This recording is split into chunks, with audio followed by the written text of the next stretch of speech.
could be special if I get rid of the devils. They think that I am a rebel, I think they want me to settle. There's nobody on my level, they think that work is too stressful. I think that work is essential, the grind is all in your mental. And I don't think you understand what I'll go through just to be in control of my life soon.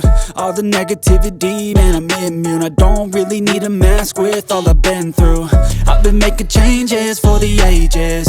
5-10 year plans are contagious. I attack that shit, I'm tenacious. And if you ain't, get the fuck out of my way then.